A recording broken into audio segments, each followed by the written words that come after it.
Assalamualaikum warahmatullahi wabarakatuh. Perkenalkan, nama saya Zainul Komar Syakbani, NIM 180321100015.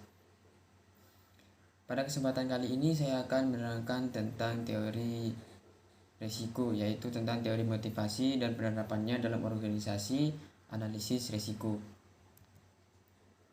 Teori motivasi dalam perusahaan baik swasta maupun milik negara, motivasi memainkan peran kunci dalam mendorong karyawan untuk mencapai tujuan mereka, tujuan organisasi, dan sampai batas tertentu impian negara mereka. Ada banyak teori motivasi dan sebagian besar memberikan hubungan atau pengaruh terhadap hasil kepuasan kerja karyawan.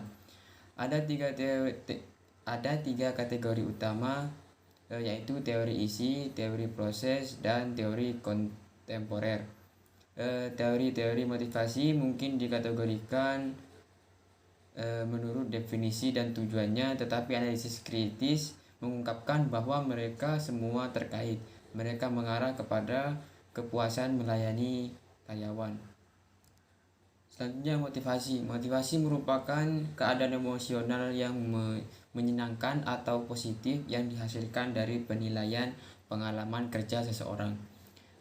Definisi ini menarik perhatian pada kedua aspek, khususnya yaitu keterkaitan emosional yang dimiliki oleh seorang karyawan terhadap pekerjaan mereka, dan tinjauan yang disengaja atas pekerjaan seseorang karyawan oleh pemberi kerja. Motivasi dapat dipahami sebagai pengambilan keputusan kognitif di mana tujuannya adalah untuk membuat perilaku yang ditujukan untuk mencapai tujuan tertentu melalui inisiasi dan pemantauan.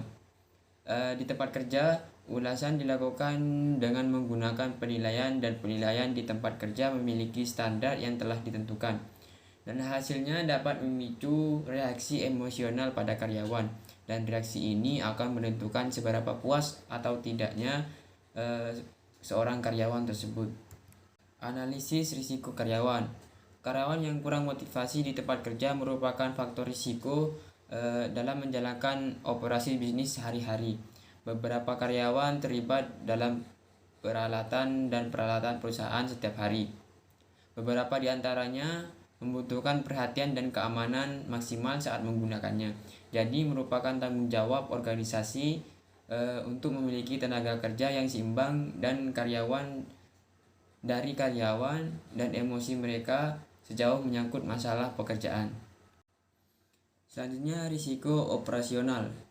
Terdapat 3, yaitu ketidakhadiran, pekerjaan berkualitas buruk, dan lingkungan yang beracun.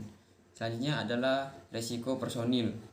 Keinginan organisasi untuk mempertahankan staf mereka untuk jangka waktu yang lebih lama.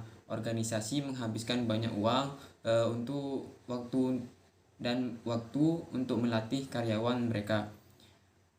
Selanjutnya, risiko reputasi. Karyawan harus menunjukkan kemampuan mereka untuk memuaskan pelanggan mereka dan untuk mempertahankan mereka sepanjang waktu. Sangat mudah bagi pelanggan untuk menyebarkan berita dari mulut ke mulut tentang perusahaan bahwa mereka tidak puas dengan kinerjanya. Selanjutnya adalah risiko kesehatan. Karyawan yang tidak sepenuhnya bahagia dalam bekerja dapat mengalami gangguan kesehatan termasuk stres.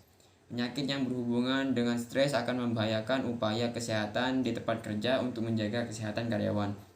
Karyawan yang stres dan kehilangan motivasi dapat menyebabkan kecelakaan di tempat kerja saat menggunakan mesin dan alat-alat berbahaya lainnya. Selanjutnya, risiko lingkungan. Karyawan yang tidak senang dengan organisasi akan memanifestasikan ketidakpuasannya kepada dunia luar.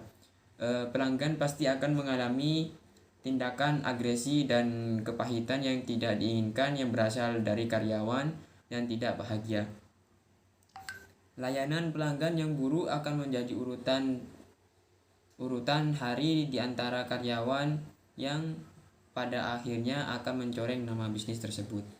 Selanjutnya adalah risiko keuangan.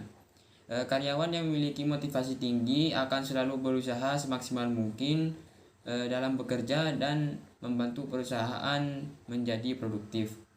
Produksi di tempat kerja akan menghasilkan lebih banyak output, di mana ia akan mendapatkan atau menghasilkan pendapatan yang sangat dibutuhkan. Cukup sekian presentasi dari saya, kurang lebihnya mohon maaf. Wassalamualaikum warahmatullahi wabarakatuh.